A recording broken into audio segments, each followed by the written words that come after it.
дар факултети филологияи тоҷикӣ донишгоҳи давлатии хуҷанд ба номи академик Бобоҷон Ғафуров маҳфили навбатии ганҷи сухан баргузор гардид, ки он ба ҷашни 700-солагии Камоли Хуҷандӣ ва рӯзи забони тоҷикӣ бахшида шуд. дар маҳфил адибону олимон, устодону донишҷӯёни факултет иштирок карданд. доираи мавзӯи маҳфил ба рӯзгор ва фаъолияти шоири ширинкалом Камоли Хуҷандӣ ва масъалаҳои забони миллӣ бахшида шуд. маҳфилро адабиётшинос Саидумрон Саидов ифтитоҳ намуда, ҳозиринро бо ин ду ҷашни фархунда муборакбод намуд.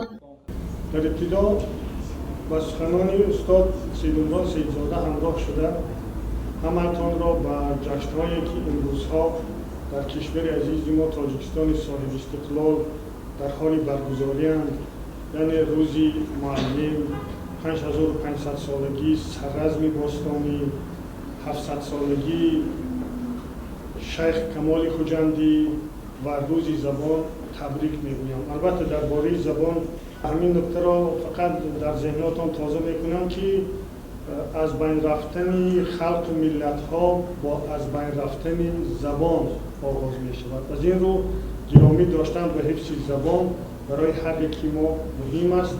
пешвои миллат, посдори забони миллӣ. ин унвони маърузаи Тоҷибой Султонзода, мудири шӯъбаи рушди иҷтимоӣ ва робита бо ҷомеаи дастгоҳи раиси вилояти Суғд буд. ӯ ҳангоми маърузааш оид ба забони давлатии тоҷикӣ аз хидматҳои асосгузори сулҳу ваҳдати миллӣ пешвои миллат Эмомалӣ Раҳмон изҳори назар намуд.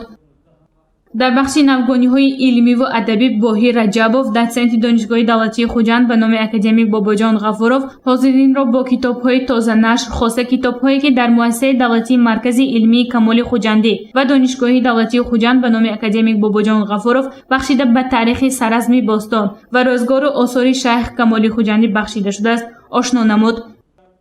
Субҳон Аъзамзод, дотсенти донишгоҳи давлатии Хуҷанд ба номи академик Бобоҷон Ғафуров дар мавзӯи Камоли Хуҷандӣ дар оинаи пажӯиш гузориши илмӣ ироа намуда, бо муҳимтарин тадқиқоти олимони ватаниву хориҷӣ дар бораи Камол маълумотҳои ҷолиб арза намуд.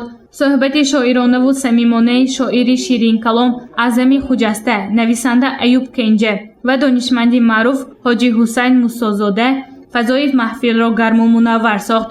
дар поёни маҳфил ҳамчун рамзи эҳтиром ба гирандагони ҷоизаи ба номи Камоли Хуҷандӣ дар соли 2020 адибон Аюб Кенҷа ва Аъзами Хуҷаста ва маърузачиён тӯҳфаҳои раиси вилоят эҳдо гардид.